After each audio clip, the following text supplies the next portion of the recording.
Jadi intercompany bonds itu berarti jual beli bonds ya.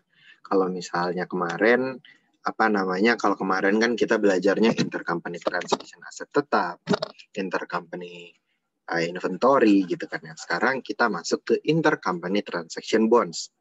Jadi intercompany transaction bonds itu apa? Intercompany transaction bonds itu adalah kegiatan di mana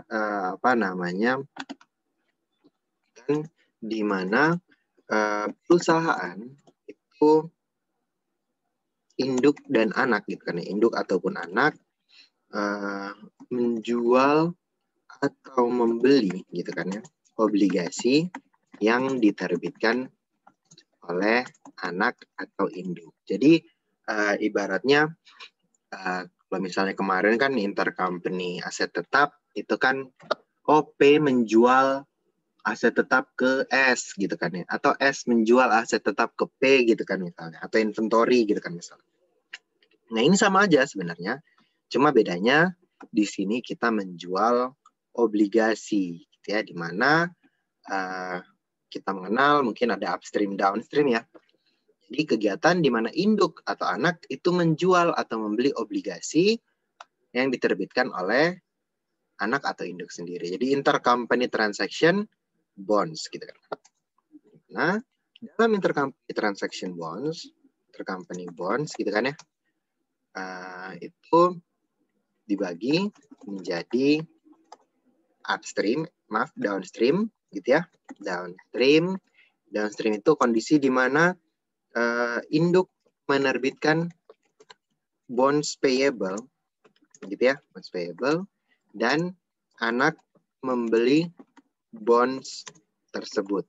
Jadi induk menjual bonds ke anak gitu kan, dan mengakuinya sebagai investment in bonds. Nah, jadi terus ada yang kedua adalah udah jelas upstream ya. Tinggal kita balik aja.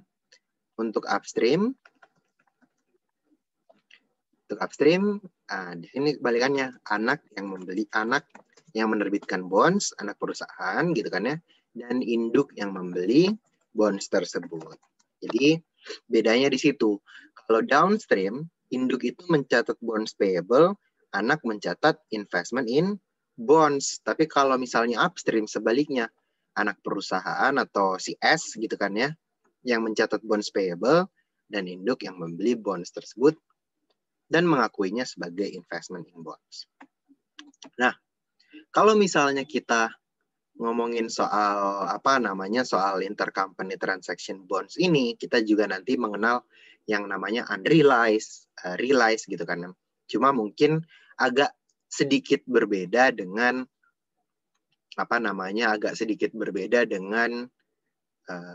intercompany biasanya gitu ya. Sedikit berbeda, tapi pada dasarnya sama, ada realized, ada unrealized gitu kan. Ada realized, ada unrealized. Nah, jadi tadi intercompany bonds itu apa? Transaksi jual beli antara induk dan anak terkait dengan bonds atau obligasi. Nah, terkait dengan intercompany transaction bonds itu ada beberapa hal sebenarnya yang perlu kita ketahui. Yang pertama, cara ngitung bonds-nya gitu kan ya. Terus yang kedua itu menjurnalnya seperti apa gitu kan.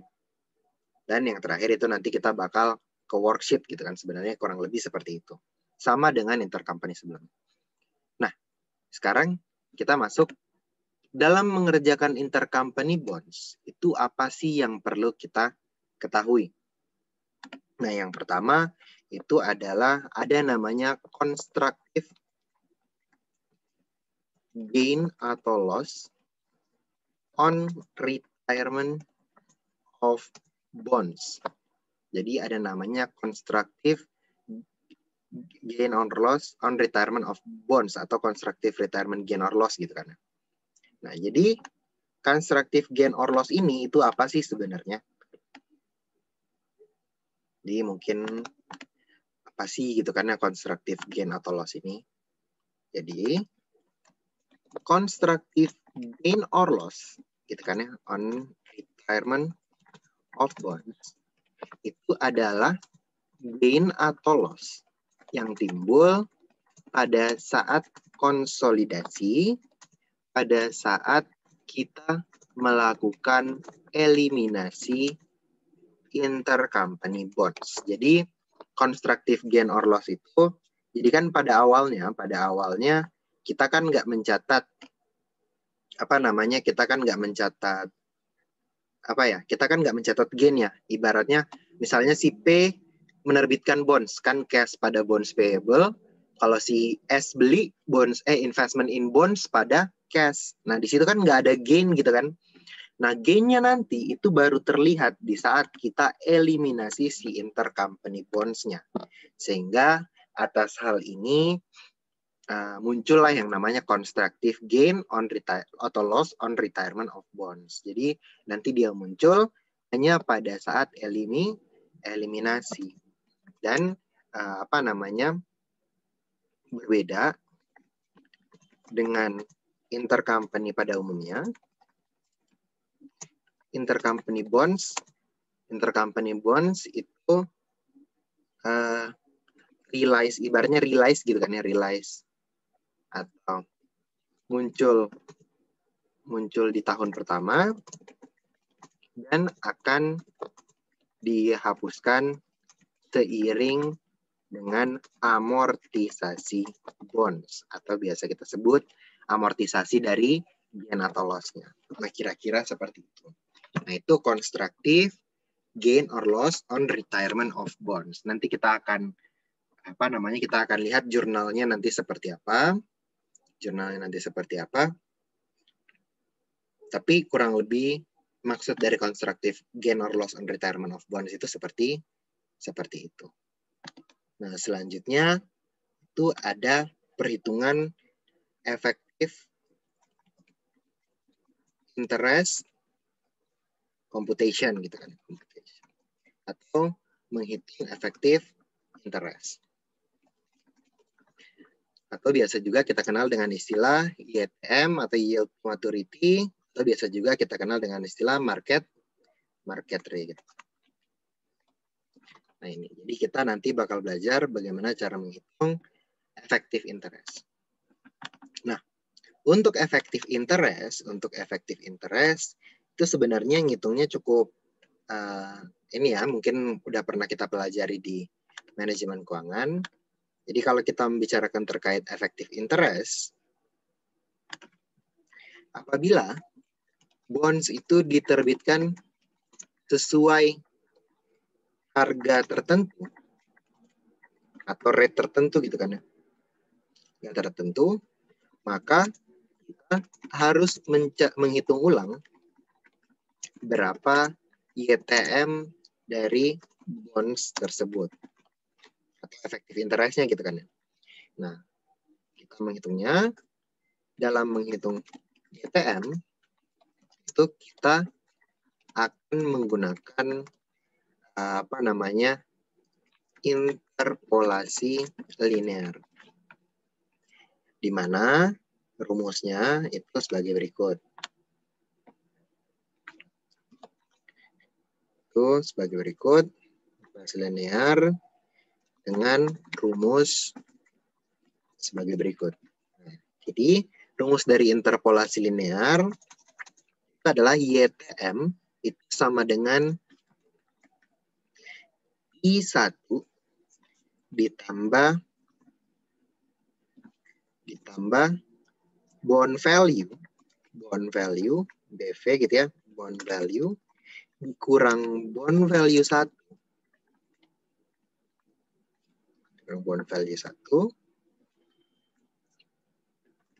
dibagi dengan bond value 2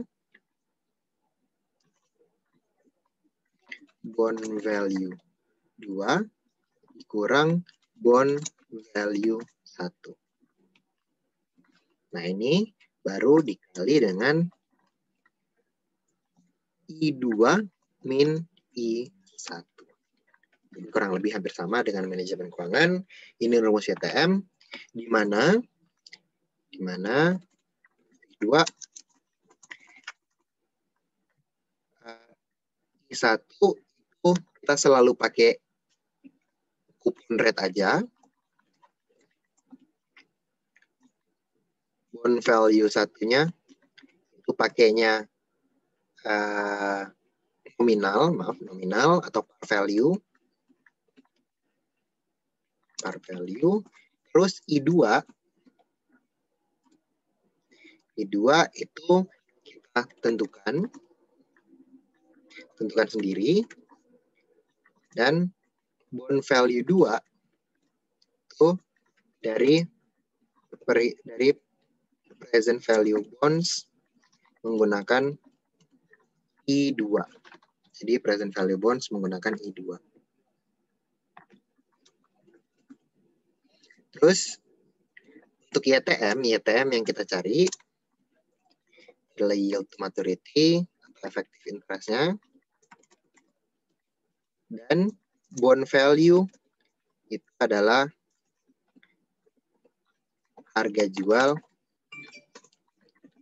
bonds saat itu. Jadi kalau misalnya kita gunakan effective interest ini seperti apa? Contohnya misalnya sebuah bonds senilai misalnya 100.000 gitu. 100.000 10% 5 tahun itu diterbitkan pada rate misalnya 95. Artinya apa? Artinya di sini par value-nya atau nominalnya itu adalah 100.000, kupon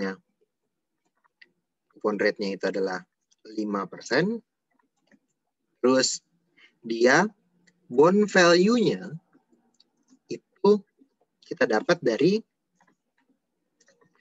nominalnya dikali dengan rate dalam persen. Atau dalam hal ini nominalnya 100.000 dikali 95% atau 95.000. Nah, kita ditanya berapa, maaf ini 10 ini, terus masanya, umur bonds-nya itu adalah 5 tahun. Nominal, nah dapat nih seperti ini. Nah, kita tinggal cari si YTM-nya. Nah, caranya gimana? Ini misalnya tahunan ya. Bunga dibayar tahunan. Berarti dari sini kita udah bisa nentuin. Kita pakai rumus YTM, di mana I1-nya itu kita pasti pakai 10%. Terus bond value satunya pasti pakai 100.000. Terus 2 itu kita pakai. Nah, di sini dalam menentukan I2-nya, kita lihat aja kita lihat aja ininya, kita lihat aja berapa harga jualnya gitu kan ibaratnya. Di sini nanti ada bond value ya. Ada bond value, ini kan harga jualnya. Ini kan 95.000. Nah, kita lihat. Kalau bond value lebih kecil daripada bond value 1, berarti I2 harus lebih besar. Nah, kalau aku biasanya ngambil 2% di atasnya, berarti 12% plus 12%. Atau kalau misalnya bond value-nya lebih gede, misalnya 120 misalnya. Oh, berarti ini lebih kecil. Misalnya ambil 8% misalnya. Nah, dari sini kita hitung. Kalau kita pakai market YTM-nya 12%, berapa bond value 2-nya? Itu yang menjadi pertanyaan kita. Kalau kita pakai I2-nya 12%, berapa bond value 2-nya gitu kan? Nah, kita harus hitung pakai present value bonds. Di mana present value prinsipal gitu kan ya, yang nominal dibagi nominal dibagi 1 plus YTM pangkat N gitu kan, ditambah nominal dikali kupon dikali 1 min 1 per 1 plus YTM pangkat N per N gitu kan, per YTM gitu kan. Rumus present value, nanti kita dapatnya, tunggu sebentar ya, aku ambil ini dulu. Nanti kita dapatnya itu sebesar, kalau kita hitung, itu adalah sebesar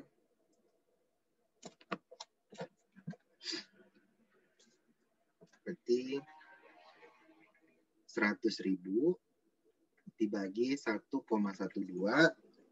pangkat 5 ditambah dalam kurung 100.000 dikali 0,1 10% ya. Dikali dalam kurung 1 min 1 per 1,12 pangkat 5 dibagi 0,12 12% ya. Itu dapat 92,790. 92,790. Nah, ini pakai rumus value bonds ya. Rumus VV bonds.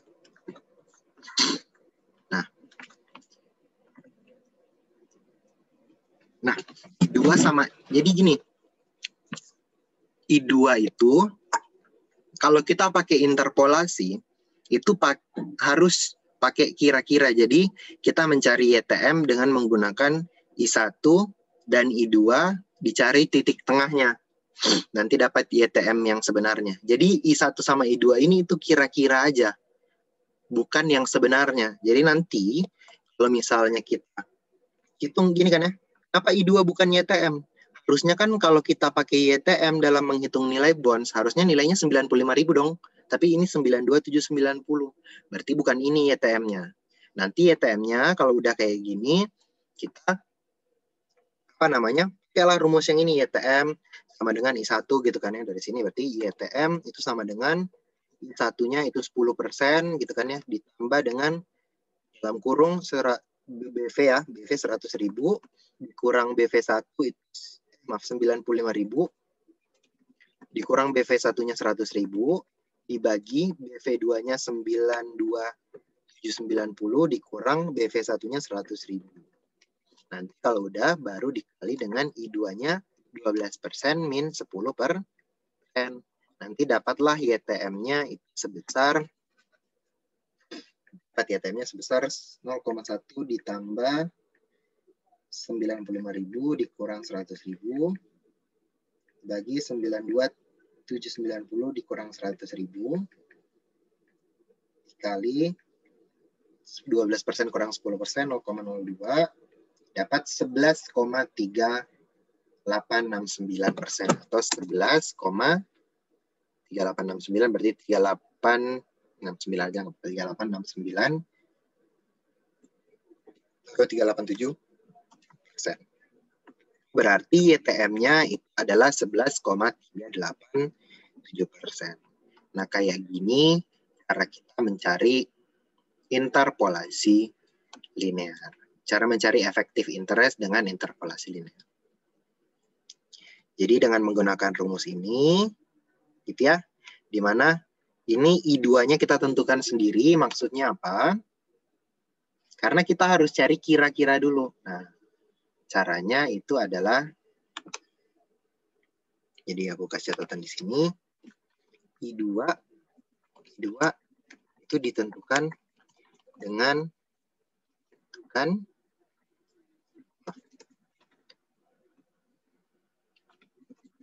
jadi jika BV1 itu lebih besar daripada BV gitu kan ya, maka I2 harus lebih besar daripada I1-nya. Nah, kalau kita lihat di sini, kan BV-nya itu berapa tadi? 95.000. Sementara BV1-nya 100.000. Lebih besar kan ya? BV1 100.000 lebih besar daripada 95.000. Maka I2-nya itu harus lebih besar daripada I1-nya. I1-nya 10%, berarti I2-nya di atas 10% tadi. Nah, kalau aku, preferensiku itu biasanya plus minus 2%. Jadi kalau misalnya ini kita tentuin 12% aja. Gitu. Nanti dapatlah, oh ternyata si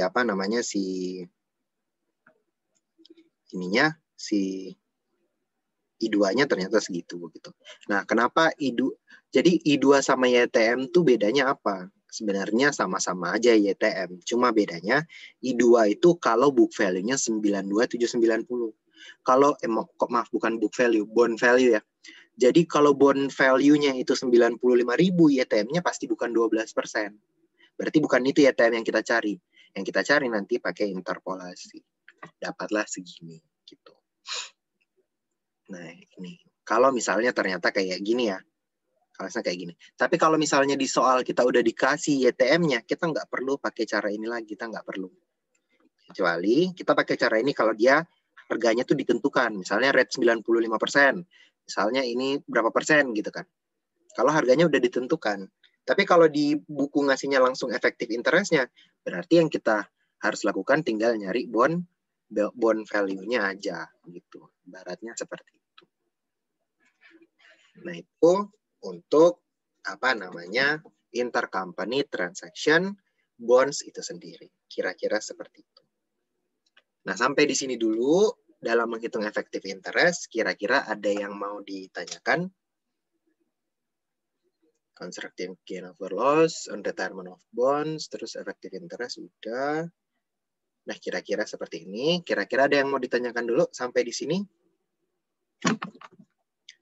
Oke, kalau misalnya belum ada, kita langsung masuk ke jurnalnya ya. Jurnal eliminasi untuk intercompany bonds. Jadi jurnal eliminasi intercompany bonds. Jadi kira-kira nanti dalam intercompany transaction bonds, jurnal apa aja yang akan kita buat? Nah, pada dasarnya, saat eliminasi intercompany bonds, maka akan dibuat 3 jurnal. Antara lain, 2. Yang pertama itu adalah eliminasi bonds payable dan investment in bonds. Yang akan kita buat eliminasi bonds payable dan investment in bonds. Di mana jurnalnya itu adalah bonds payable itu kan normalnya di kredit. Berarti kalau dihapus di debit bonds payable pada apa? Pada investment in bonds. Nah, besar berapa bonds payable dan investment in bonds-nya. Nanti kalau misalnya ternyata nilai bonds payable atau investment in bonds itu berbeda, muncullah yang namanya constructive gain or loss on retirement bonds atau bonds ya. Nah, ini bisa di debit, bisa di kredit, tergantung dia gain atau loss. Kalau loss dia di debit, kalau gain dia di kredit. Seperti itu aja ya. Terus jurnal yang kedua itu adalah eliminasi. Nah, bonds payable itu menghasilkan interest expense. Investment in bonds itu menghasilkan interest revenue. Maka di sini adalah eliminasi interest expense dan interest revenue. Nah, interest expense itu normalnya di debit, maka harus di kredit. Revenue di kredit, maka harus di debit. Maka interest revenue ada interest expense.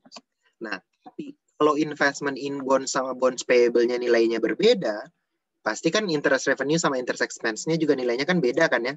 Maka yang harusnya dia seperti ini, muncullah nanti, muncullah constructive gain or loss on bonds. Juga sama ya seperti tadi, bisa di debit, bisa di kredit. Tergantung dia gain atau loss. Seperti itu. Terus yang ketiga itu adalah eliminasi transaksi resiprokal. Resiprokal itu interest payable dan receivable. Jadi kalau ada interest payable receivable, misalnya bunga dibayar 1 Januari, berarti kan 31 Desember kita ngakuin accrued ya, interest payable, interest receivable, kita hapus. Payable, hapusnya di debit, interest payable. receivable itu hapusnya di kredit. Interest receivable. Nah, kira-kira ini jurnal yang nanti akan kita buat. Kira-kira ini nanti jurnal yang akan kita buat. Bonds payable, terus interest, eliminasi interest gitu ya. Dan apa namanya? Eliminasi akun resiprokal. Nah, ini untuk apa namanya? Transaksinya gitu ya. Nah, tapi untuk catatan untuk tahun kedua dan seterusnya, ya, dan seterusnya, maka constructive gain or loss on bonds itu akan diganti menjadi untuk downstream itu akan diganti menjadi investment RE atau investment in S. Gantung dia pakai metode cost atau metode equity. Dan kalau upstream, dia dirubah atau diganti menjadi RE dan investment in S dan NCI. Jadi bedanya dia dibagi ke NCI, equity. Jadi bedanya itu aja. Kalau metode cost pakai RE, kalau metode equity pakai investment. Terus kalau upstream, kalau downstream itu RE investment aja, kalau upstream itu RE NCI equity. Jadi nanti misalnya di tahun kedua, jurnal eliminasinya jadi bonds payable pada bonds payable RE investment NCI pada investment in bonds misalnya gitu. Contoh misalnya, upstream di tahun kedua itu menjadi kita copy aja ya, copy, paste, saja.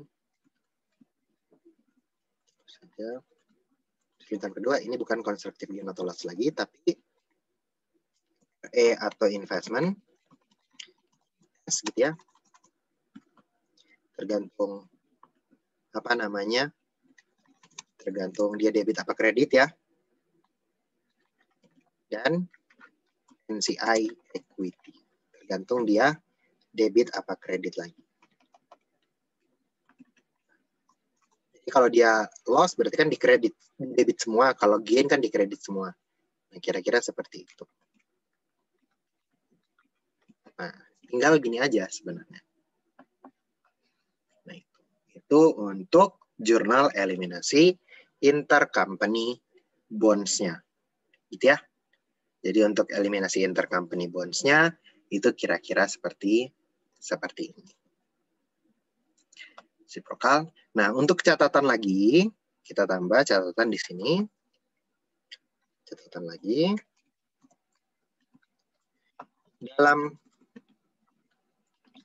Pada saat eliminasi, besaran bonds payable dan investment in S yang dieliminasi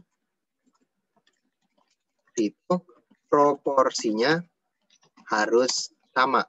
Jadi sesuai yang intercompany aja. Maksudnya apa? Ini penting untuk kita pahami. Kenapa? Jadi kalau misalnya ibaratnya seperti ini. Ibaratnya kita beli bonds ya. Kita beli bonds. Misalnya bondsnya 100.000. Misalnya. Tapi kita cuma beli 10.000. Kan ya? Bondsnya 100.000 tapi kita belinya cuma 10.000. Nah berarti nanti pada saat eliminasi yang dihapus yang mana? Yang 10% tadi aja 10.000. Nggak usah 100.000-nya dihapus gitu. Karena kan yang intercompany cuma 10.000-nya gitu kan. Ibaratnya seperti itu. Jadi kalau misalnya bonds yang diterbitkan 100.000 nih misalnya gitu kan. Tapi yang dibeli es cuma setengahnya 50.000. Berarti nanti yang dieliminasi investmentnya 50.000, bonds payable-nya harus dikali 50%. Kayak gitu. Karena yang dieliminasi yang intercompany aja. Yang tidak intercompany itu tidak perlu dieliminasi.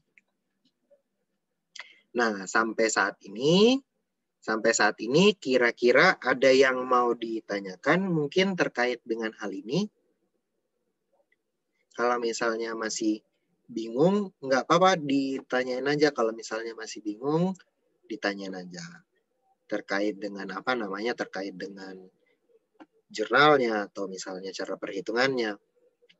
Kurang lebih seperti itu. Gimana? Ada yang mau ditanyakan, Mas Mbak? Terkait dengan ini? Kalau misalnya belum ada, NCI equity maksudnya apa ya, Mas? NCI equity ya porsinya NCI, artinya kan kalau upstream kan gain atau loss kan dibagi ke NCI juga, maka NCI dapat di sini. Ekuitasnya si NCI. Itu kan sama dengan apa namanya? Sama dengan yang sebelum-sebelumnya, apa yang aset tetap, inventory itu kan semua ada RE sama NCI-nya kalau upstream kan ya. Itu porsi ekuitasnya si NCI. Nah, kira-kira seperti itu. Sampai di sini, ada lagi kira-kira yang mau ditanyakan? Kalau misalnya belum ada yang mau ditanyakan, kita mungkin coba satu contoh soal ya. Oke, penjelasan yang kotak merah. Ini nih. Pada saat eliminasi besaran bonds payable dan investment in S yang dieliminasi, itu proporsinya harus sama. Artinya apa? Kayak yang tadi aku bilang, kalau misalnya bonds-nya nih diterbitkan 100.000, tapi yang dibeli sama si S itu cuma 50.000. Berarti nanti pada saat eliminasi, investment yang dihapus 50.000, yang bonds ya setengahnya aja, bukan 100.000-nya gitu, tapi setengahnya aja. Gitu ya, setengahnya aja. Misalnya kita ambil contoh ya, kita bikin contoh. Misalnya yang udah mencakup semua. Misalnya di sini kita contoh.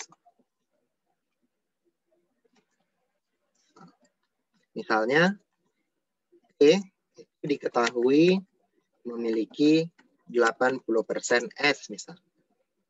Pada 1 Januari 2019, P itu menerbitkan ya. Nah, ini aja.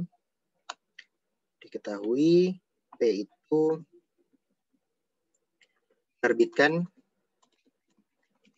bonds payable nilai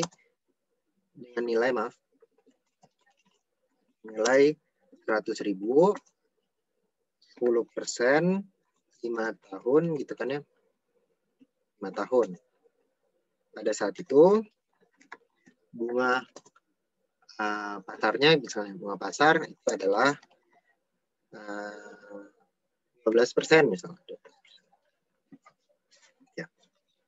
Kemudian diketahui pada saat itu S membeli bonds-nya si P gitu kan ya, membeli bonds yang diterbitkan P sebanyak misalnya berapa ya? Misalnya sebanyak 25%. Berarti kan dari 100.000 dia cuma beli 25% kan ya.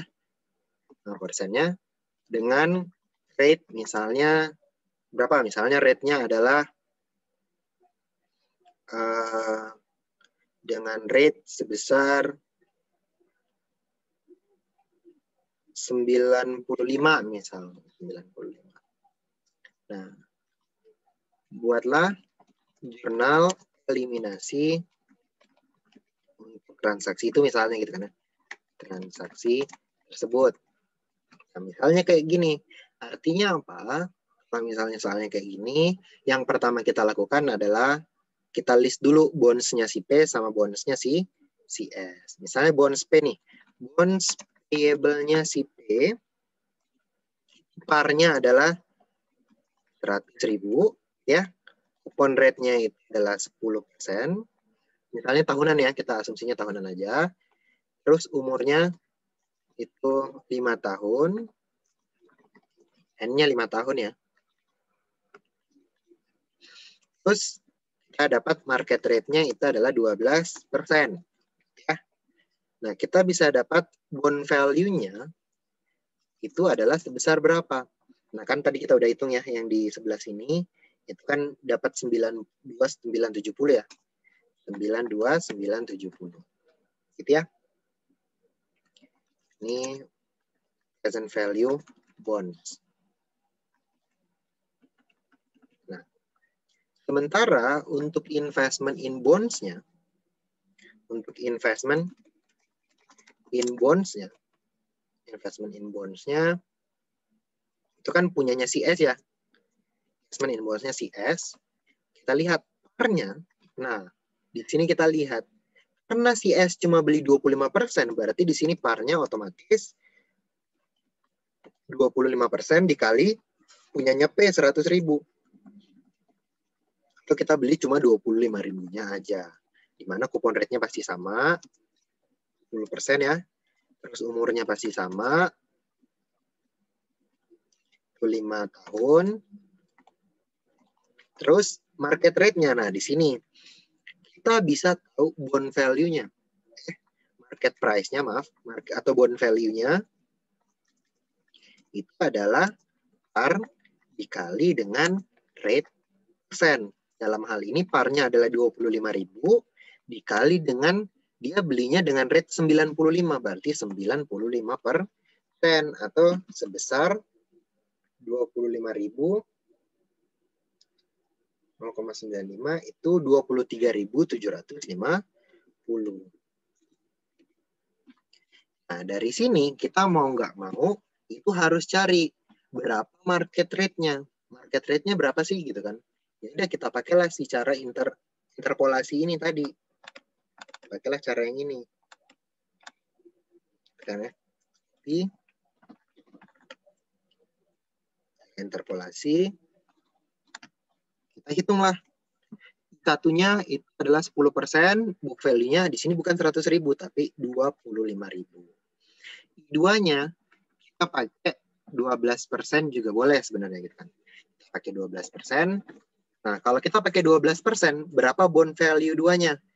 Nah, bond value duanya kita hitung ulang berarti kan ya. Berarti 25.000 dibagi nominal, dikali berapa gitu kan, dikali sekian gitu kan.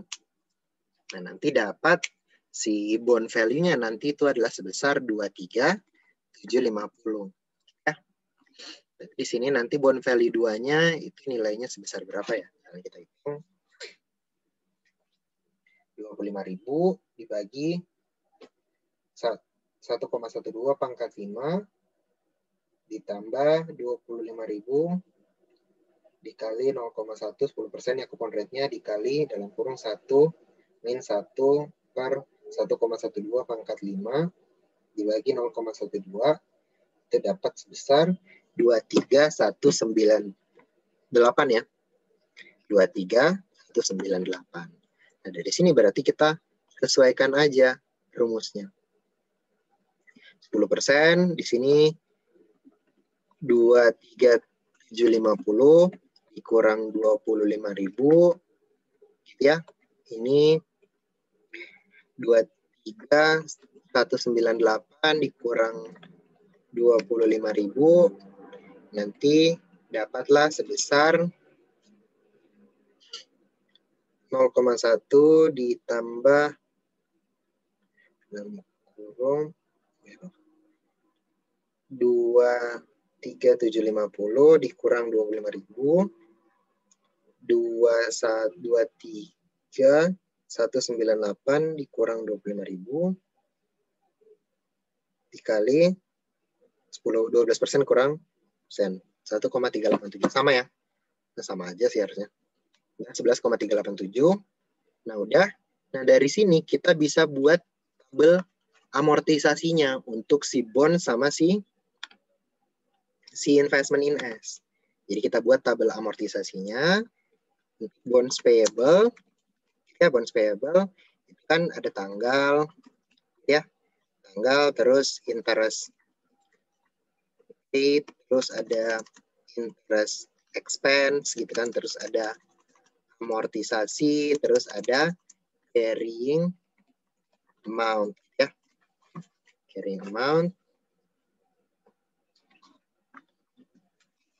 untuk si bonds payable-nya. Nanti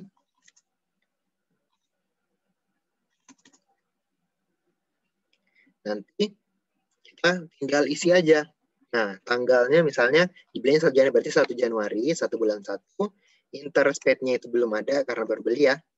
Belum ada, interest expense juga belum ada, amortisasinya juga belum ada.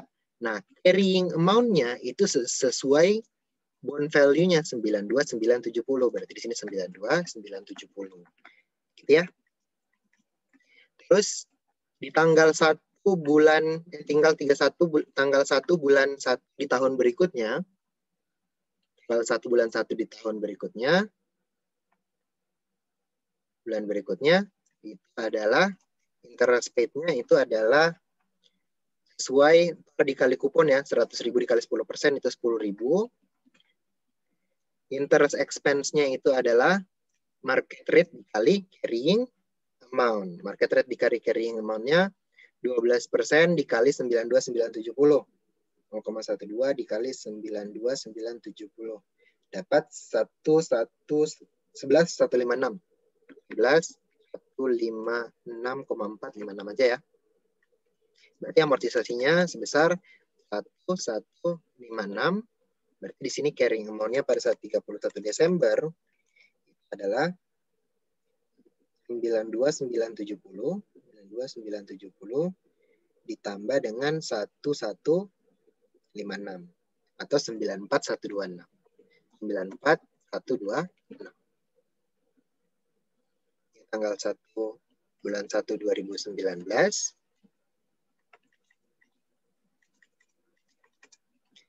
Ini juga tanggal 1 bulan 1 2019.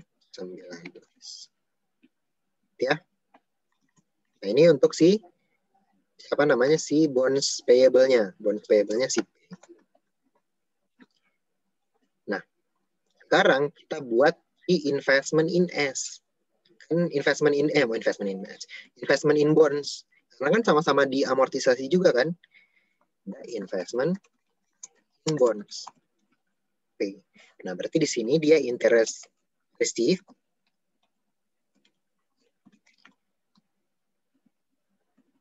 Terus di sini interest revenue. Amortisasi carrying amount. Nah, di sini dia carrying amount-nya bukan 92.970. Tapi berapa nih bond value-nya? 23.750. Berarti 23.750. Gitu ya. Nah, interest receive-nya bukan 10.000. Tapi dia berapa? Interest receive-nya itu adalah 25.000 dikali 10%, 2.500. Nah, terus interest revenue-nya berapa? Nah, 23.750 dikali 11.387. 23.750 dikali 0,11387. Dapat 2704. 2704. 4. Di sini amortisasinya adalah 204. Ya. 204. Atau di sini jadi 23.954. Gitu ya. 19 sih, 20. 20. Ini juga 20. Nah, jadi kayak gini. Udah tabel amortisasinya kita buat. Sekarang kita tinggal buat jurnal eliminasinya. Nah, maksud dari tabel merah itu tadi adalah kita lihat di sini ya tabel amortisasinya ya. Amortisasinya kan di sini sekian, ini sekian gitu ya. Nanti pada saat kita buat jurnal eliminasinya, jurnal eliminasi 2019, gitu ya. Kan jurnalnya ini aja nih, bonds payable, gitu ya, pada investment in bonds, gitu ya. Terus interest revenue, the interest expense, dan interest payable ada interest receivable. Nah, sekarang kita lihat di sini. Karena kita eliminasi 2019 itu di akhir tahun pasti, eliminasi di akhir tahun ya pasti, maka nilai bond sama investment yang dihapus itu nilai pada akhir tahun. Dalam hal ini 94.126 dan 23.954. Nah, kita lihat di sini investment in bonds-nya berapa tadi? 23.954. Nah, tapi bonds payable-nya itu nilainya 94.126. Nah, ini kan untuk 100%. Tapi karena si investment in bonds ini cuma 25%, berarti bonds payable yang dihapus itu cuma 25%. 25% dikali apa? Dikali 94.126 ini. Atau 23.531. 23.531. 5532 ya. 2. Nah, kalau kita lihat di sini ada selisih kan ya. Nah, inilah yang akan menjadi, kita lihat ini di kredit, di debit ya harusnya. Berarti inilah yang akan menjadi constructive loss on bonds-nya. Besar 23532 dikurang sama 23954 atau 423 gitu ya. 422. Maaf, 422. Gitu ya. 422. Nah, untuk interest revenue, nah kita lihat sekarang. Interest revenue-nya itu 2704. 2704. Nah, sekarang interest expense-nya untuk yang bonds itu 11.156. Tapi ini kan untuk 100%. Maka harus dikali 25% sesuai proporsi investment in bonds-nya. Maka 11.156 dikali 0,25 itu adalah 2,789. Nanti ada selisih di sini, sama pasti constructive loss on bonds. Itu sebesar berapa? Sebesar 2704 dikurang 2789. 2704 itu sebesar 885. Ya. Nanti interest payable, interest receivable-nya kita lihat. Karena bunganya dia 31 Desember, harus di-accrue, pasti ada interest payable sama receivable ya. Sebesar 2704.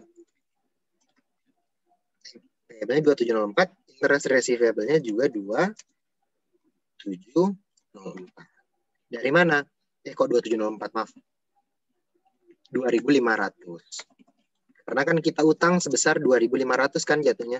Karena dibayarnya 1 Januari, 31 Desember itu harus diakui payable receivable sebesar 2.500 dan 10.000 dikali 25%. Nah, di mana ini 10.000 dikali 25%. Yang ini interest revenue, enggak, berarti interest payable-nya. Interest payable itu, interest expense itu 11.156 dikali 25%. Dan yang bonusnya itu dikali 25%. Artinya tadi, yang intercompany aja yang harus kita hapus. 94.126 kali 25%.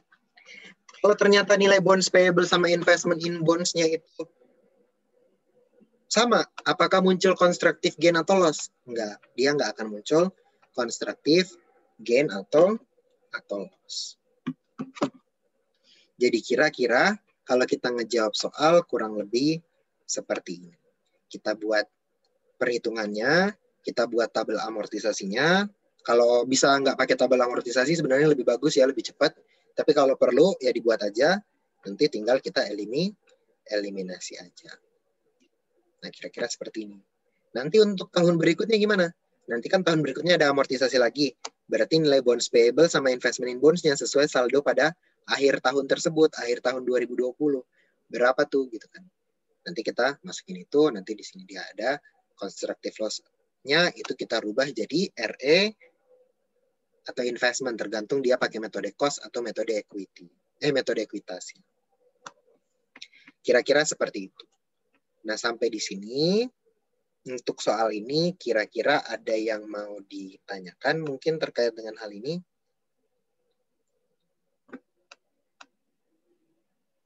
Mana kira-kira ada yang mau ditanyakan mungkin? Jadi kalau misalnya kita ngerjain soal ya, mau nggak mau kita harus nyari tahu berapa nilai bonds payable-nya, berapa nilai investment in S-nya. Gitu kan. Kalau kita nggak tahu market value-nya sama market rate-nya, atau bond value sama market rate-nya, ya kita harus cari dulu. Nanti kalau udah baru buat tabel, kalau udah kita tinggal buat jurnal eliminasinya aja. Kira-kira kurang lebihnya seperti itu. Nah, sampai di sini ada yang mau ditanyakan mungkin terkait dengan materi ini? Kira-kira?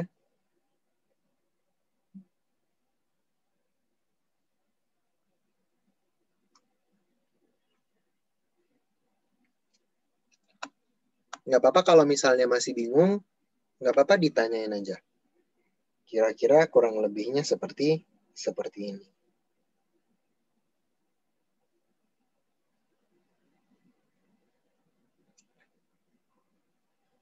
Mana? Mas Mbak, ada yang mau ditanyakan kira-kira? Jadi untuk eliminasi intercompany bonds itu kira-kira seperti ini. Jadi dia pada awalnya kalau misalnya kita jabarin ya, ini tuh transaksi awalnya kayak gimana sih kok bisa eliminasinya kayak gini. Nah, kita lihat transaksi di buku P sama di buku S. Di buku P sama di buku S. Misalnya buku P ya. P terus ini buku S. Gitu ya. Ganti warnanya. Buku P dan buku S. Di buku P itu pada saat menerbitkan bonds, jurnalnya apa? S pada bonds payable. Gitu ya. Besar sekian lah gitu kan. Nah, si S itu pada saat dia beli bonds itu, dia nyatat apa? Investment in bonds. Pada apa? Pada cash. Itu ya ibaratnya seperti itu.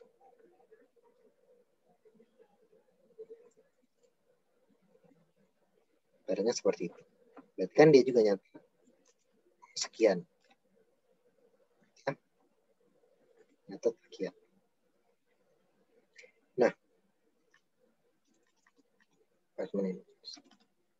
nah, nanti pada saat bonusnya itu akhir tahun diamortisasi kan di jurnalnya apa? Interest. Ini interest expense pada bonds ya. Dan interest receivable payable gitu kan. Interest payable. Besar ya sekian berapalah amortisasinya gitu kan ya. Nah, untuk TS dia nyatatnya apa? Interest receivable ada investment in S, di investment in S, investment in bonds, gitu ya.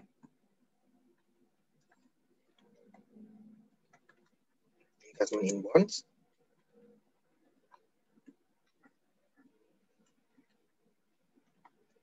investment in bonds, dan apa? Dan ini baru ada interest revenue, gitu ya. Sebesar sekian.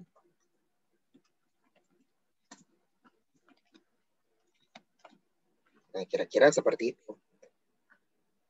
Nah, makanya pada saat dieliminasi, bonds payable-nya ini kan sama investment in bonds-nya harus dihapus tuh. Ini bonds payable ya. Bonds payable.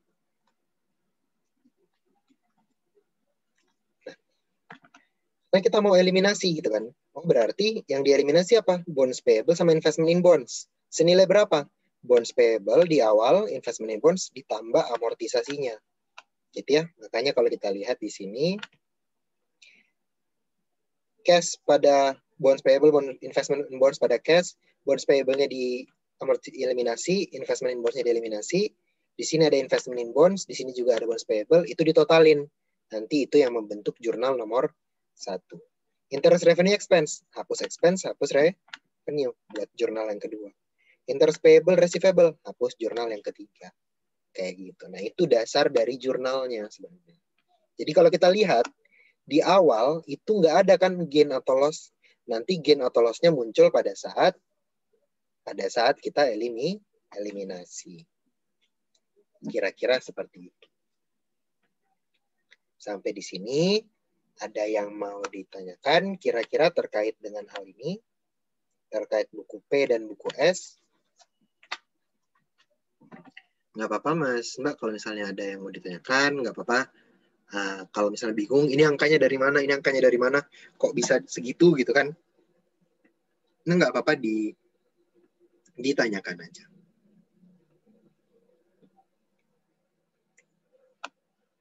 Kira-kira seperti itu. Mana ada yang mau ditanyakan kira-kira?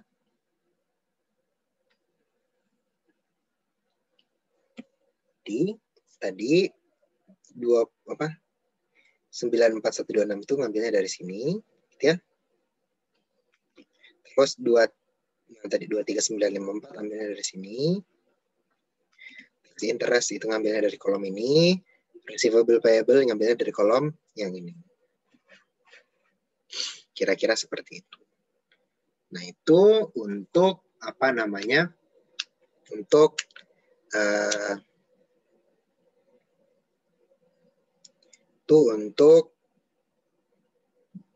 transaksi transaksi intercompany bonds. Nah, kalau ditanya berapa total gain, constructive gain atau loss dari bonds ini gitu kan. Kalau ditanya seperti itu, bisa kita sini katakan total constructive gain atau loss intercompany bonds itu didapat dari apa? Didapat dari total constructive gain atau loss dari intercompany bonds didapat dari selisih antara bonds payable dan investment in bonds. Ya. Itu dikurangi, dapatlah total constructive gain atau loss-nya tadi. Constructive gain atau loss. Nah, catatannya apa? Catatannya ini nilai bonds payable sama investment bonds-nya itu dengan catatan sesuai tanggal intercompany. Jadi kapan intercompany-nya terjadi, kita nilainya sesuai tanggal itu juga. Dalam hal ini berapa? Kita lihat dia intercompany di tanggal berapa. NRBT-nya 1 Januari, PS belinya juga sama yang 1 Januari, berarti kita harus cari saldo bonds dan investment di 1 Januari. Itu berapa?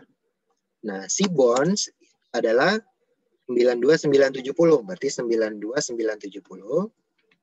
Tapi karena si S cuma beli 25%, dikali 25%, dapatnya sebesar 92970 dikali 92970 dikali 0,25%, itu adalah 23242,5, 23242,5, segitulah ya. Investment in bonds-nya pada saat itu adalah 23750. Jadi kalau kita ditanya berapa total constructive gain atau loss-nya, kita selisihin aja. Yaitu sebesar negatif, apa nih di sini? Negatif dikurang 23750. Dapat negatif 507,5. Nah, inilah apa namanya constructive gain atau loss-nya. Kira-kira seperti itu ya. Jadi di sini negatif berarti dia loss ya.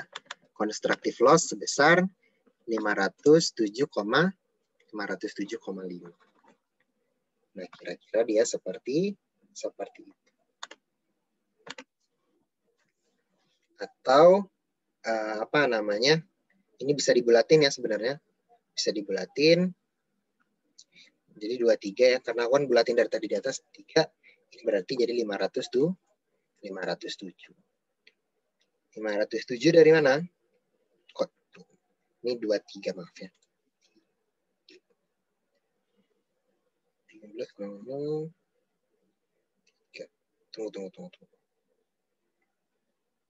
Tunggu. 3.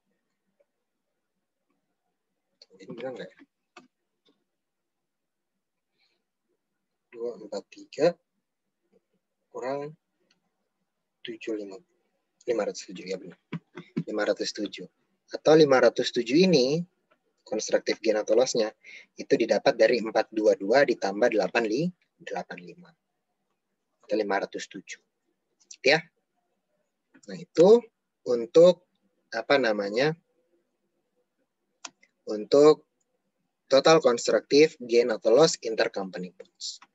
Jadi kira-kira untuk bonds seperti ini. Nah, sampai di sini ada yang mau ditanyakan? Nggak apa-apa, pelan-pelan aja karena emang soal bonds ini agak sedikit rumit ya, karena apa namanya? Lebih banyak yang harus dicari, kita harus cari berapa efektif interest-nya, kita harus buat tabel amortisasinya gitu ya. Nah, tapi kira-kira kurang lebihnya seperti ini.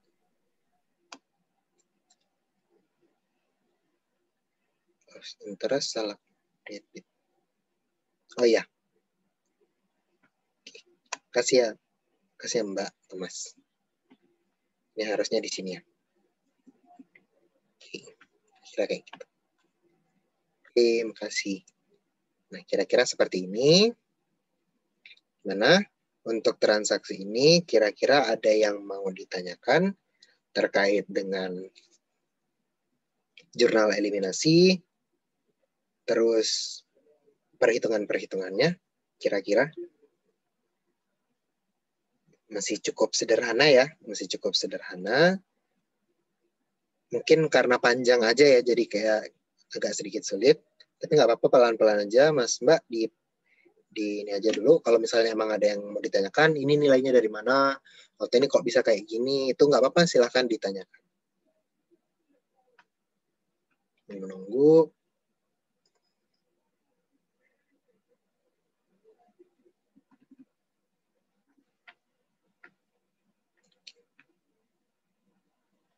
Sebentar.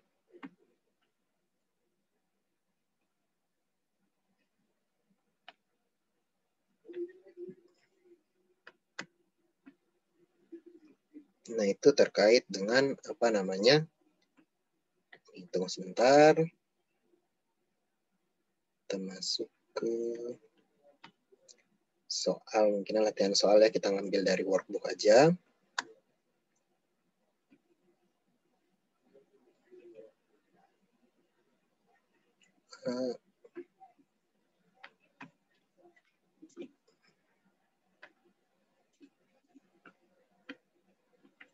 Sebentar.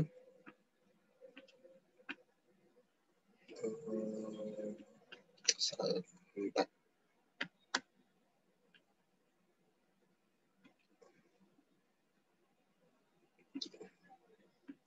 Kuizin pindahin ke apa namanya? Pindahin ke Excel ya.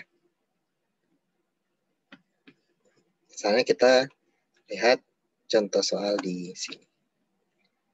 Ini kita lihat ini dari workbook ya. P menguasai S dengan kepemilikan 90% 1 Januari 2017. P menerbitkan obligasi dengan nilai pokok 100 juta. Kupon rate-nya dibayar setiap 1 Januari 1 Juli gitu ya. dan mempunyai waktu jatuh tempo 5 tahun. Pada saat penerbitan bonds dijual pada harga 105 juta. Pada 1 Juli 2017, S membeli separuh obligasi P pada tingkat harga 99,5. Nah, di sini kita lihat ya. Nah, kita dengan menggunakan metode interpolasi, hitunglah berapa market yield-nya masing-masing. Dan bond dijual dengan harga 1 juta, membeli dengan harga. Oke. Nah, misalnya kita kerjain kayak gini. Berarti kita jabarin dulu apa yang kita ketahui, di mana P memiliki S sebanyak 90%, gitu kan ya misalnya. Terus di sini ada dua, ada bonds payable. P menerbitkan obligasi, berarti ini downstream ya. P menerbitkan obligasi, berarti P-nya bonds payable. Bonds payable-nya si P. Di mana bonds payable ini itu memiliki par itu sebesar 100 juta. Ya, 100 juta.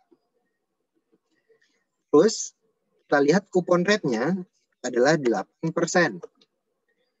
Terus dibayar 1 Januari 1 Juli berarti semi annual ya. Semi annual.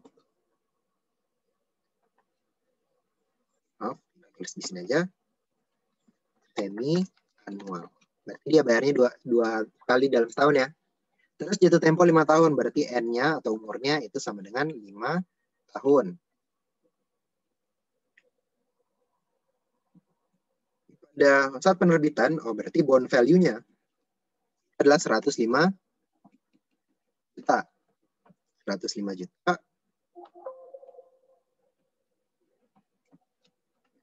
Nah, kita nggak tahu berapa besarnya YTM-nya atau market rate-nya. Nanti kita pakai cara interpolasi. Itu untuk bonds payable P.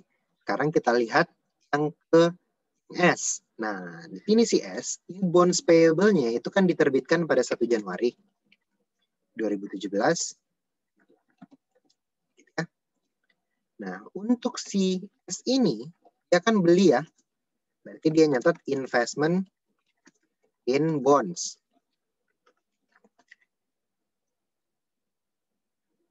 Pada 1 Juli 2017, berarti bonusnya dibeli 1 Juli 2017. Gitu ya. S membeli separuh obligasi pada tingkat harga 99,5. Berarti, kalau kita lihat sebenarnya semua ini, copy. Ini sama semi annual. Karena bonusnya sama ya. Terus di sini dia belinya F berapa tadi? 99,5. Nah, karena dia cuma beli berapa nih? Separuh obligasinya, berarti dia cuma beli 50%. 50%. Maka parnya hanya 100 juta ini dikali 50%. Karena dia cuma beli setengahnya. Rate-nya dan umurnya itu pasti sama. Nah, maaf, umurnya mungkin berbeda. Nah, sekarang kita lihat. Dia terbitinnya 1 Januari. Kita belinya 1 Juli. Berarti umurnya tinggal berapa? Bukan 5 lagi, tapi tinggal 4,5 tahun aja. Nah, ini udah 1 Juli. Gitu ya. Ini 5 tahun karena 1 Januari. Beli 1 Juli. Umurnya tinggal 4,5 tahun. Nah, bond value-nya dia bilang belinya at 99,5. Berarti 50 juta dikali 99,5%. Atau 49,750. Sama, kita nggak tahu YTM-nya. Jadi kita harus nyari tahu berapa sih YTM-nya gitu kan ya. Ibaratnya kan seperti itu. Ya udah, kita buatlah interpolasinya gitu kan. Interpolasi. Jadi gimana interpolasi itu? Kita harus cari I1, I2, dan YTM. Di mana I1 itu menghasilkan bond value 1, I2 menghasilkan bond value 2, dan YTM menghasilkan bond value. Di mana bond value tadi di sini 105.000 ya. Bond value 1 itu sama dengan coupon rate, makanya bond value 1 sama dengan 100 juta. I2-nya kita nggak tahu, kita lihat 100 lebih besar dari 100 lebih kecil ternyata dari 105. Berarti I2 itu akan lebih kecil daripada I1. Ambillah 6% misalnya. Ya. Kalau kita pakai 6%, dapat bond value 2 berapa? Kita pakailah di sini perhitungan bonds ya, di mana bond value 2 itu dihitung dengan present value prinsipalnya berapa, ditambah present value interest annuity-nya berapa. Nanti kalau ditotalin, dapatlah bond value 2-nya. Bond value 2-nya. Kira-kira seperti itu. Di mana prinsipal dan annuity ini kita bisa pakai rumus. Di mana rumusnya adalah PV sama dengan dalam kurung rate-nya itu. Maaf, dia semi annual ya, maaf ya. Semi annual. Maaf, karena dia semi annual, ini harus dibagi 2. Berarti 8 menjadi 4%. Dan umur dikali 2. 10. Jadi ini pun sama 4 dan 9 gitu ya. Nah, dari sini satunya kita ngambilnya 4%. Ini berarti kita ambilnya setengahnya aja, berarti 3% ya. 3%. Berarti di sini present value principal-nya itu sama dengan PV, rate-nya itu pakai yang 3% ya. Karena kan BV2 kan ya. N-nya itu pakai ini umurnya 10. PMT-nya itu karena dia prinsipal nggak ada PMT ya, di skip aja. Future value-nya itu kita negatifin, future value-nya pasti yang 100 juta ini. Rate-nya end of period udah dapat 74 sekian ini. Nah, kalau kita pakai rumus biasa, di mana rumusnya nominal, ini ya, bagi dalam kurung 1 plus YTM-nya itu yang ini 3%, pangkat umurnya adalah 10, harusnya sama aja. Sama ya. Jadi bisa pakai rumus langsung, bisa pakai formula gitu kan. Present value. Nah, kalau ini annuity interest, nah berarti rate-nya adalah sama 3%, N-nya sama dengan 10, PMT, nah di sini PMT-nya diisi, negatif ya. Dari mana? Par dikali dengan coupon rate-nya 4% ini. Gitu ya. Baru kita koma, future value-nya di skip aja. Ini end of period. Ini dapat 34 sekian. 34, 120, 81. Kalau kita pakai rumusnya kan par dikali dengan coupon rate. Ya, dikali dengan dalam kurung 1 min, dalam kurung 1 per, dalam kurung 1 plus TM-nya itu 3% ya. Pangkat 10 gitu ya.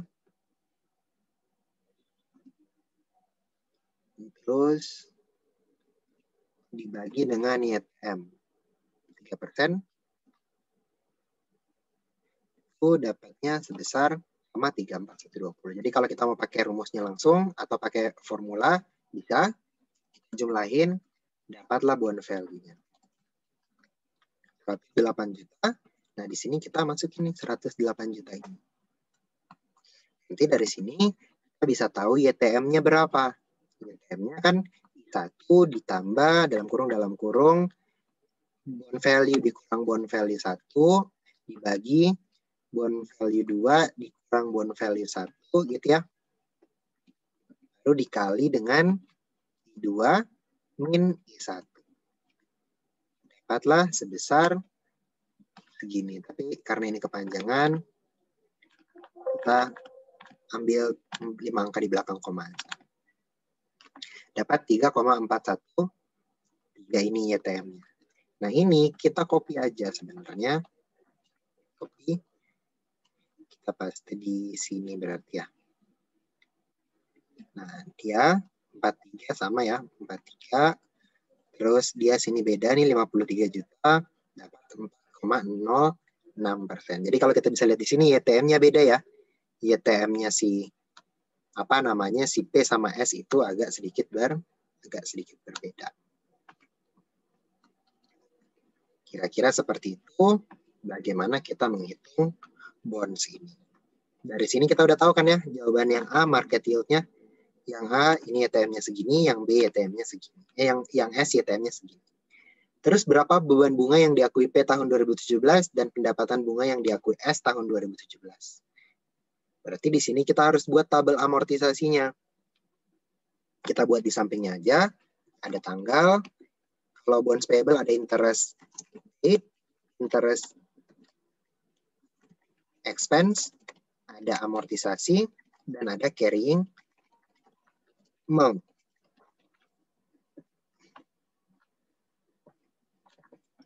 Nah, ini untuk tabel amortisasinya, schedule amortisasinya. Untuk interest, untuk investment itu interest received, ada interest revenue, dan ada amortisasi dan carrying amount. Sama ya, kira-kira kurang lebihnya sama. Nah, tanggalnya di sini dia mulai 1 Januari 2017 ya. 1 Januari 2017. Terus dia kan bunganya tiap tengah tahun ya, berarti di sini 1 Juli 2017, berarti di sini ada 1 Januari 2018 dan ada 1 Juli 2018. Kita samain aja ya. Samain aja. Nah, kita lihat di sini. Di apa namanya? Di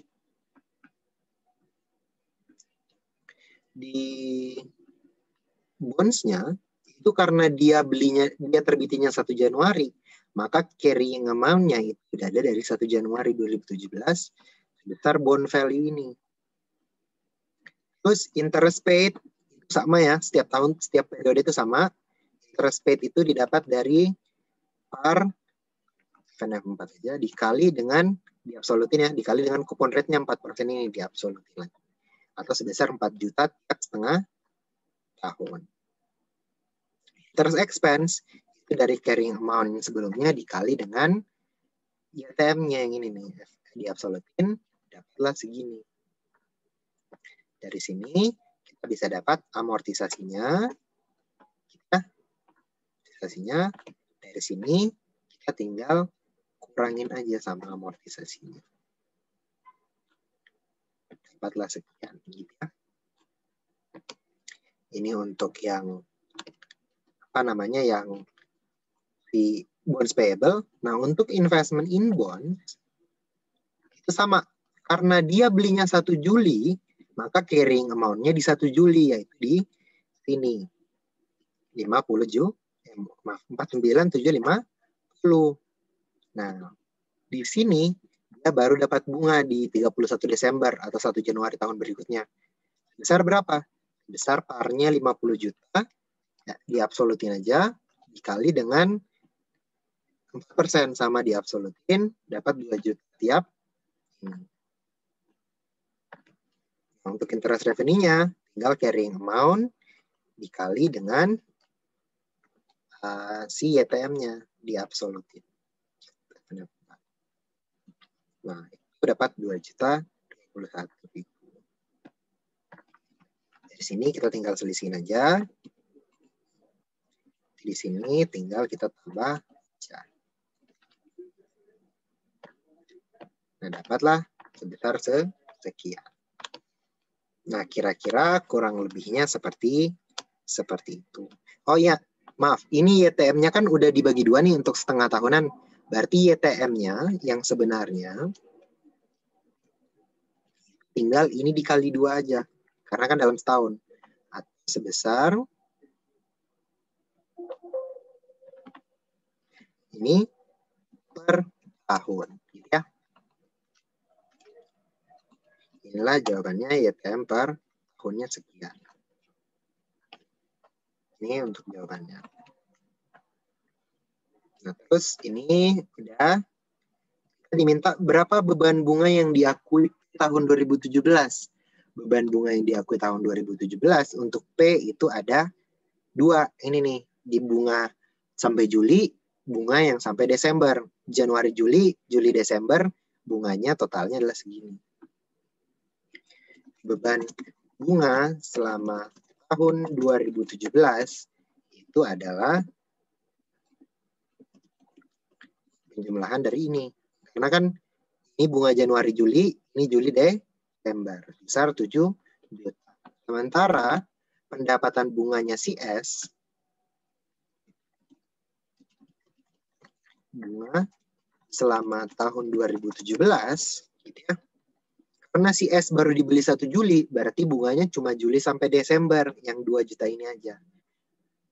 Kalau dia dari Januari, berarti ditambah bunga Januari sampai Juli. Ya. Apakah ada gain atau loss yang diakui dalam konsolidasi? Nah, ini yang menarik. Apakah ada gain atau loss? Nah, jadi bagaimana cara kita menghitung gain atau loss? Jadi yang B, constructive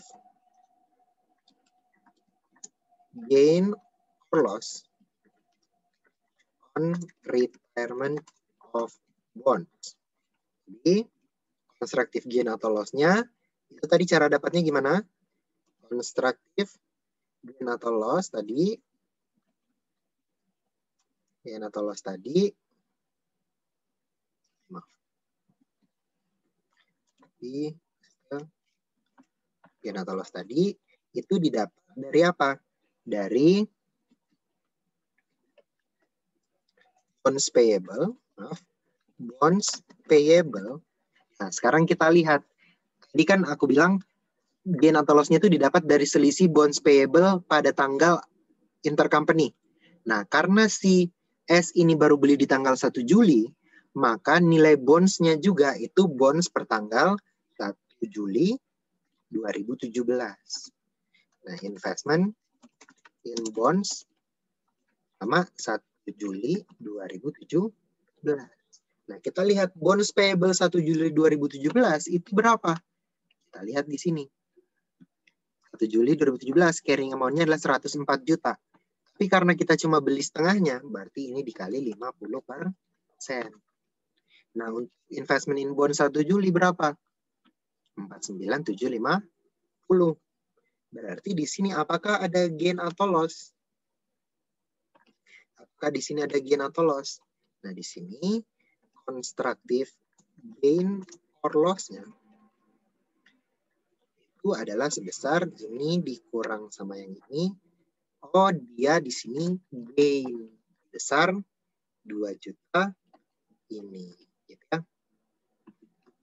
2 juta 542,269. Nah, kira-kira seperti itu. Jadi yang A udah, B udah, dan yang C juga udah. Kira-kira seperti itu. Nah, sampai di sini kira-kira ada yang mau ditanyakan mungkin terkait dengan hal ini? Jadi gitu ya. Untuk untuk constructive gain atau loss. Emang bonds ini agak panjang ya jawabnya. Tapi kurang lebih seperti ini. Nah, misal kita diminta buat jurnal eliminasi 2017, gimana? Misal kita diminta buat jurnal 2017 kayak gimana gitu kan. Jurnal 2017, jurnal eliminasi misal aja ya. Jurnal eliminasi 2017 untuk bonds tadi, kita tinggal bonds payable ya pada investment in bonds, karena di sini kita dapatnya gain, berarti di sini constructive gain on bonds.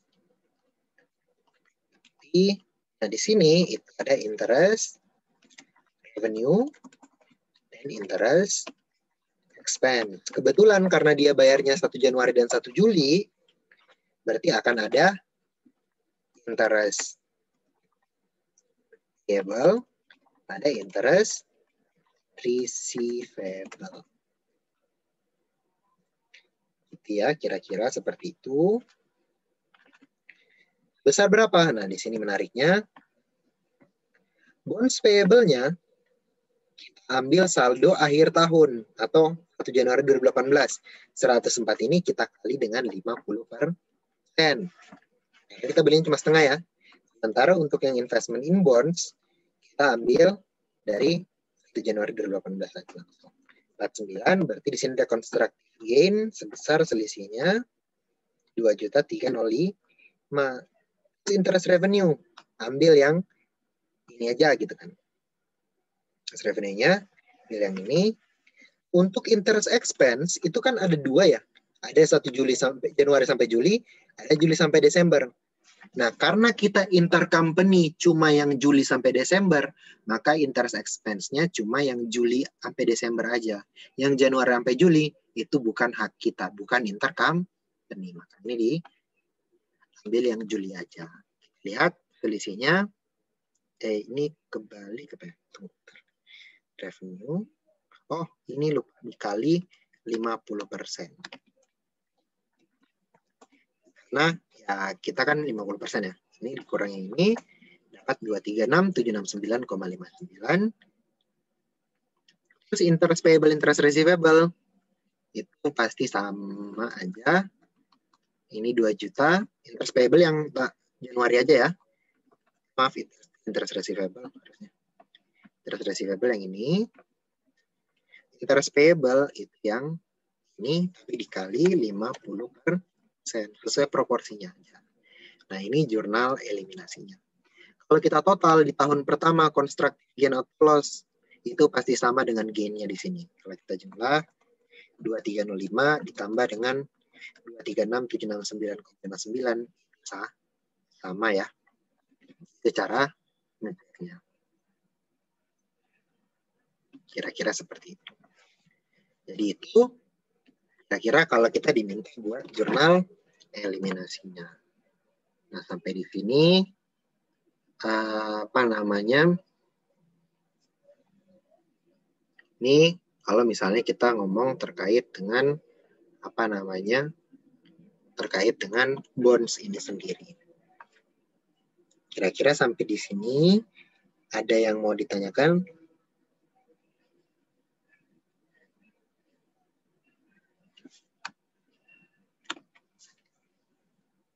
Yang 52292 yang mana?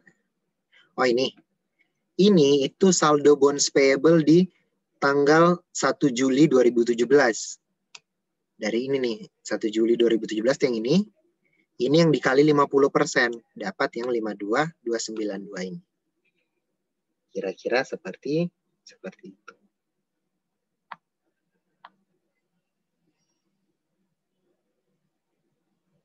Oke, kira-kira seperti itu. Ada yang mau ditanyakan lagi? Oke, Mas, sama-sama. Ada yang mau ditanyakan lagi? Nah, kira-kira kayak gitu ya soal nomor 2 ini. Seperti itu. Nah, sekarang kita lihat soal nomor 3. Nomor 4. P memiliki 80% saham beredar S. Untuk mengendalikan S. S menerbitkan obligasi 200 juta, kupon sekian, dan di market yield 14%. Oke, ini ada. Pada 1 Juli 2018, P membeli separuh obligasi beredar S pada tingkat harga 98%. Market yield pada saat P membeli itu adalah 12,7%. Gitu ya.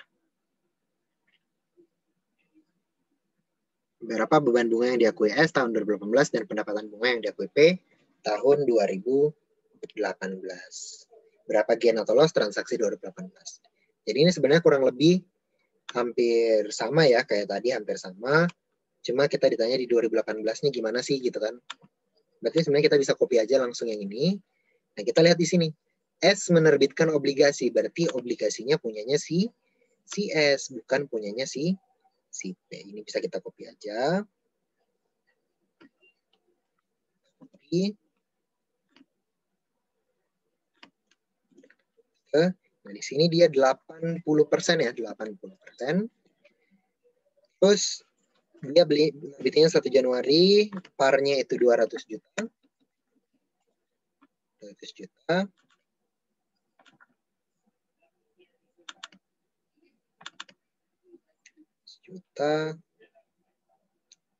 Terus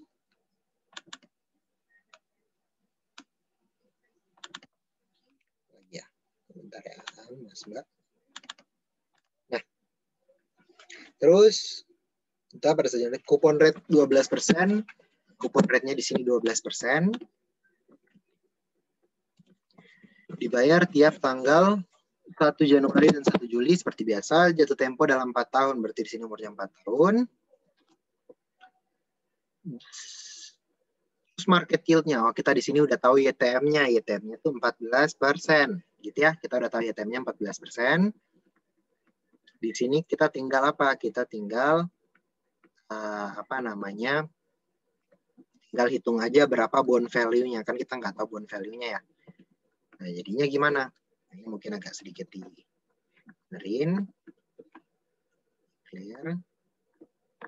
Nah ini bond value kita tarik aja sebenarnya, kita tarik aja di sini mungkin ya.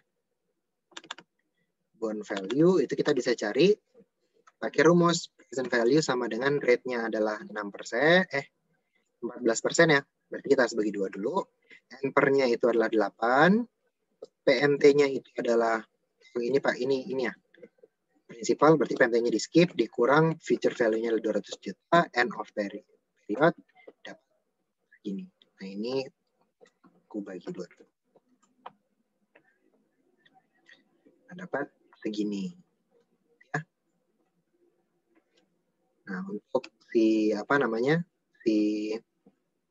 interest annuity-nya PV rate-nya 7%, N/nya itu 8, PMT-nya itu negatif, par dikali dengan coupon rate, ya. Terus feature value-nya 0, skip, end of period. Dapat 188 juta. Berarti di sini book value-nya adalah 188, bond value-nya adalah 188 juta 057 ini. Kalau pakai rumus yang ini, nominalnya terus dibagi 1 plus P ini diganti jadi ini. Sama ya.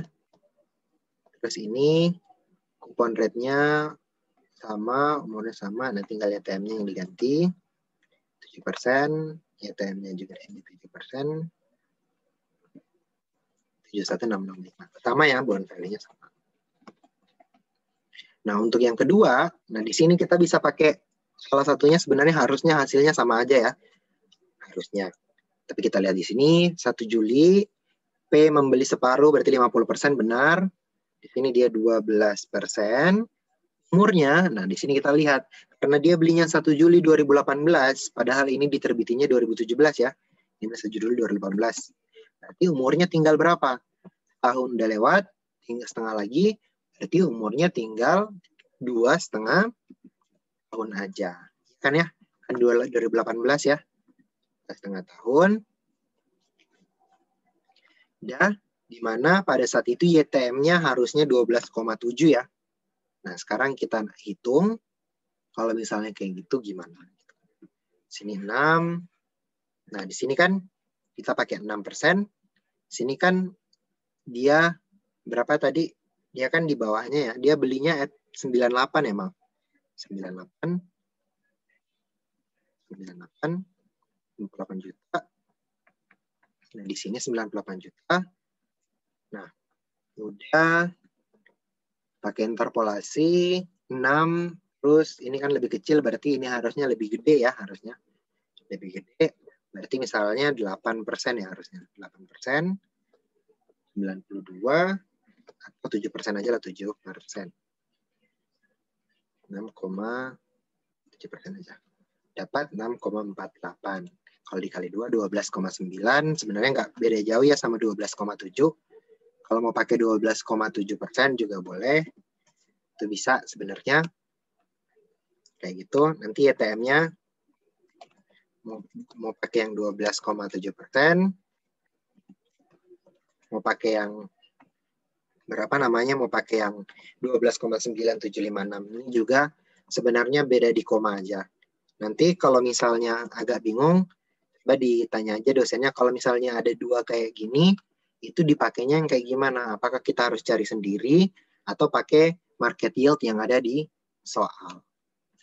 Kira-kira seperti itu.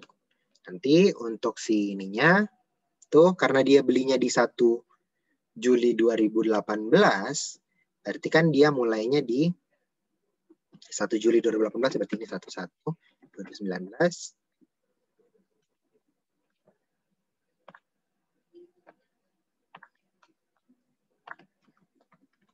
18.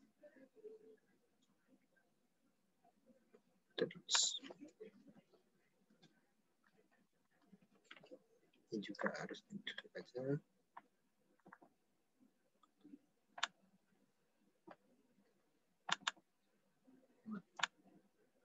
Ini aja.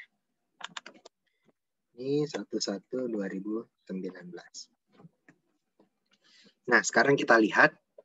Kita isi. Nah, di sini kan dia nerbitinnya 1 Januari 2017 ya.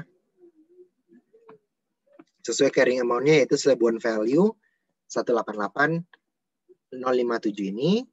Terus interest paid-nya itu 200 juta dikali 6% ya. 200 juta dikali 6%. Terus untuk interest expense-nya carrying amount dikali dengan fee ITM-nya yaitu 7% absolut 13 juta ini. Terus dia akan semakin lama semakin naik. Oke, udah benar. Udah. Nah, sekarang untuk yang ini, karena dia dibelinya 1 Juli 2018, berarti selama di sini dia nggak ada. Ini dia nggak ada. Dia baru beli 1 Juli 2018, berarti dia muncul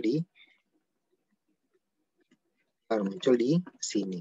Sebesar bond value-nya 98 juta ya. 8 juta. Ini pakai 6 juta, pakai ITM 12% tadi.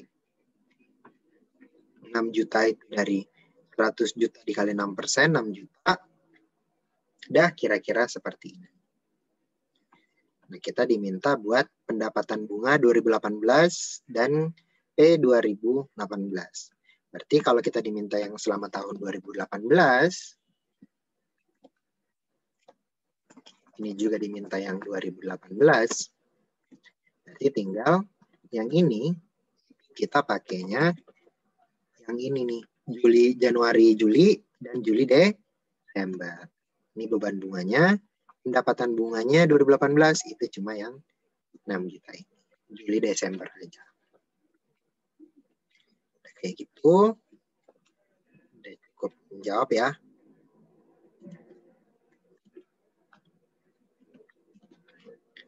Ya. Terus berapa gain atau loss pada transaksi tahun 2018? Nah, gain loss-nya karena dia 1 Juli 2018, berarti bonds payable-nya 1 Juli 18, investment in bonds-nya juga 1 Juli 18. Kita lihat di 1 Juli 2018 ini nih ya, dikali dengan 50%, 95 juta. Investment in bonds-nya itu sebesar ini nih 98 juta. Berarti di sini dia malah loss. Ya, dia malah loss. Sebesar 2 juta sekian. Nah, dari sini kita bisa buat jurnalnya. Nah, kita buat jurnal eliminasinya. Bonds payable-nya di tanggal, kan ini jurnal eliminasi 18 ya. 18, maaf. 18.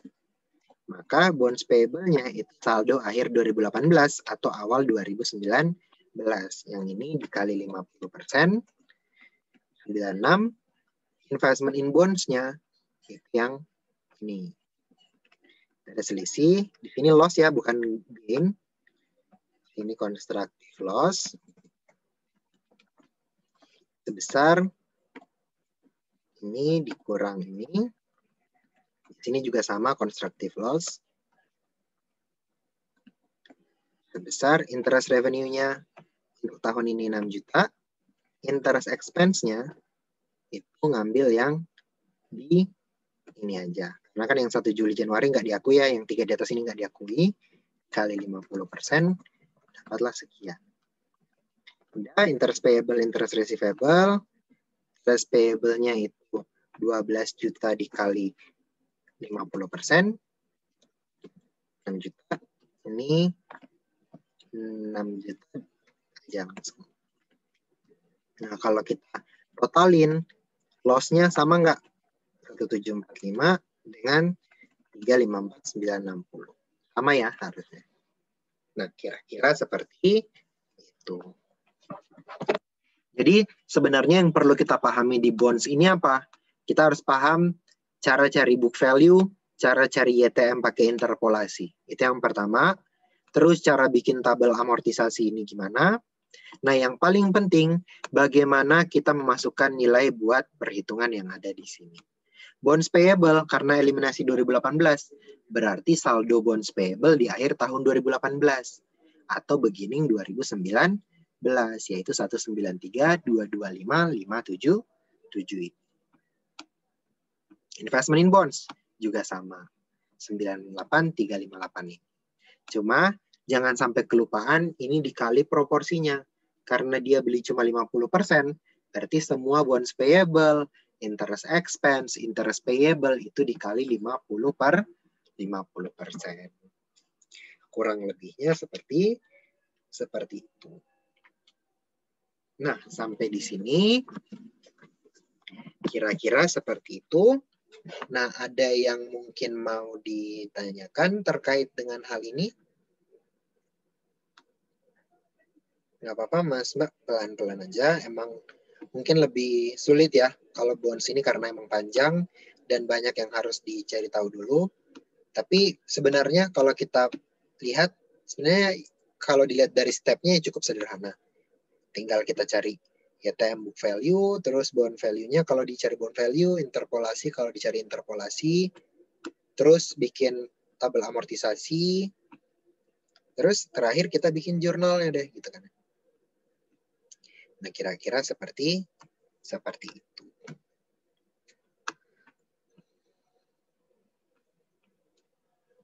Nah, sampai sini kurang lebih seperti itu. Ada yang mau ditanyakan mungkin terkait dengan hal ini? 11. Nah, ya.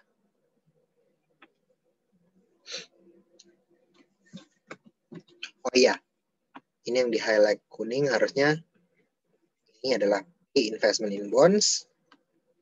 Ini as bond payable. Ya.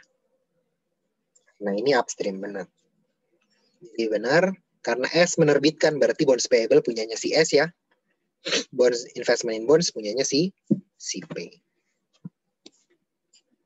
Ya, kira seperti itu. Nah, nanti mungkin bisa ditanyain dosennya kalau ada dua kayak gini nih. Misalnya di soal ada harga 98 sama ada market yield-nya. Yang kita pakai market yield yang dikasih tahu di soal atau market yield yang hasil dari pencarian pakai interpolasi. Meskipun pada dasarnya harusnya sama, harusnya. Cuman karena Cuman karena permasalahan di titik koma mungkin ya. Jadinya agak melenceng gitu. Kurang lebih. Kira seperti itu ya Mas Mbak terkait dengan si interpolasi linear. Sampai di sini kira-kira ada yang mau ditanyakan mungkin terkait dengan hal ini.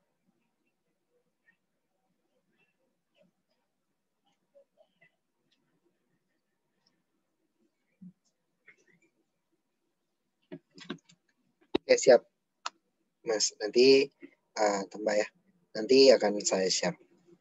Tapi kira-kira seperti ini kurang lebihnya terkait dengan bonds. Nanti minggu depan kita latihan soal yang mungkin udah masuk worksheet ya.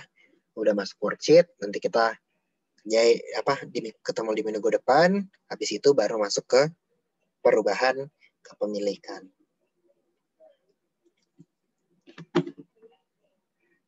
Sampai di sini kira-kira seperti itu. Kalau misalnya nggak ada lagi yang mau ditanyakan, mungkin Mas, kalau si YTM itu langsung pakai kalkulator boleh kan yang nyari X? Pakai solve ya? Sebenarnya boleh aja sih ya. Untuk pakai solve di kalkulator tuh boleh-boleh aja. Tapi kan kadang di soal ada yang minta nih pakai metode interpolasi. Jadi sebenarnya boleh-boleh aja, nggak ada yang ini, cuman tergantung dosennya sih, kembali ke dosen masing-masing sih lebih tepatnya. Apakah memperbolehkan atau enggak. Gitu sih. Oke. Itu ya kurang lebihnya seperti itu. Kira-kira ada lagi yang mau ditanyakan mungkin terkait dengan hal ini?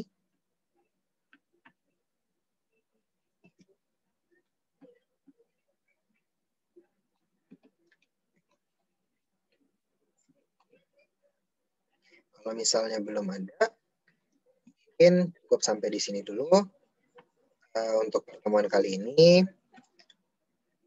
Terima kasih banyak atas perhatiannya. Mohon maaf atas segala kekurangan. Oke, maaf. Contoh yang munculkan NCI gimana ya? Contoh yang munculkan NCI itu di tahun kedua, Mbak. Jadi ini kan dia belinya di tahun 2018 ya. Berarti kan 2017 ya. Berarti kan ini hitungannya tahun pertama. Kalau tahun kedua, misalnya jurnal eliminasi 2018 nih. Eliminasi 2018 ya misalnya 2018. Di tahun kedua itu udah bukan pakai constructive gain lagi, tapi pakainya adalah RE ini downstream ya, misalnya. Yang upstream aja deh, yang upstream yang di sebelah. Nah, yang ini nih di tahun 2000 berapa ya, misalnya 2019 mungkin ya. Bentar. Misalnya ini 1 bulan 7 2019. Ini 1 bulan 1 2020. Sama.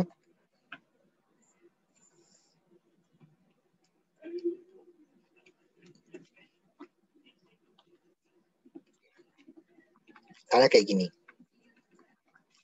Nah, seperti itu. Berarti nanti di 2018 kalau kita 2019 kalau kita buat jurnal eliminasinya 2019 berarti nanti ini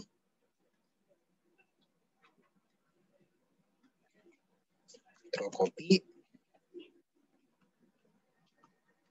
ini nanti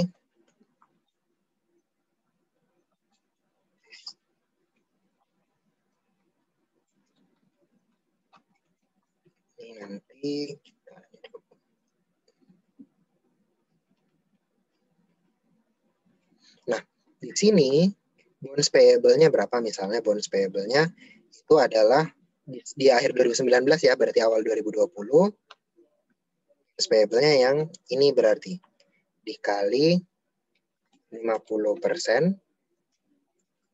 dapat 98 juta, investment in bonds-nya itu 99 juta. Di sini kan constructive loss on bonds. Nah, di tahun kedua, ini kan hitungannya tahun kedua ya 2019. Ini bukan constructive loss on bonds lagi, tapi RE atau investment ya, gantung pakai metode cost atau equity. Dan NCI equity, ya. NCI equity. Nanti tinggal dibagi aja, di mana yang ini dikali dengan proporsinya IP 80% misalnya 80% dikali 80%. Nah, yang NCI ini sama, kita copy aja. Tetapi ini dikalinya sama 20%. Ya bedanya gitu. Ini pun sama. Copy aja. Ini NCI equity. Nah, untuk interest expense-nya di sini, interest expense-nya jumlah dari interest expense yang terjadi di tahun 2019. Yang ini sama yang ini. Gitu ya. Kenapa? Karena kan udah setahun nih intercompany-nya gitu kan, udah sama-sama setahun, berarti tinggal ini. Nah, jangan lupa dikali dengan 50% karena kita cuma beli separuhnya. Dan dapat 13 juta. Yang interest revenue-nya itu dari sini nih. 12 juta sekian. Udah gitu aja sebenarnya. Nanti interest payable sama interest receivable-nya yang 6 juta aja. Kenapa? Karena yang Juli kan udah dibayar pakai kan ya, bukan accrued lagi. Kali 50%. Sama 6 juta. Kira-kira kayak gitu. Kalau munculin NPI kayak gitu. Jadi dia terjadi di tahun kedua. Kalau tahun pertama, 2018, ini dia kayak gini. Tahun kedua, dia udah bukan constructive gain atau loss lagi. Dia dibagi lagi RE, investment, dan NCI, equity. Kira-kira seperti itu ya, Mbak. Terkait dengan bagaimana kita memunculkan NCI, kira-kira seperti itu. Oke, gimana? Atau misalnya masih kurang jelas? Atau yang lain, kira-kira ada yang mau ditanyakan mungkin terkait dengan hal ini?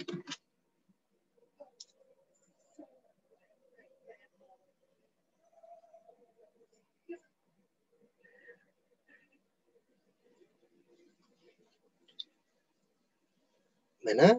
Oke, nanti aku kasih Excelnya ya. Oke, kalau misalnya nggak ada yang mau ditanyakan lagi, mungkin sekian ya pertemuan kali ini. Mohon maaf kalau misalnya ada kekurangan dalam penjelasan. Terima kasih banyak atas perhatiannya. Seperti biasa, sebelum kita akhiri, ada baiknya kita berdoa ya bersama-sama, biar ilmunya bermanfaat dan berkah. Berdoa, dipersilakan.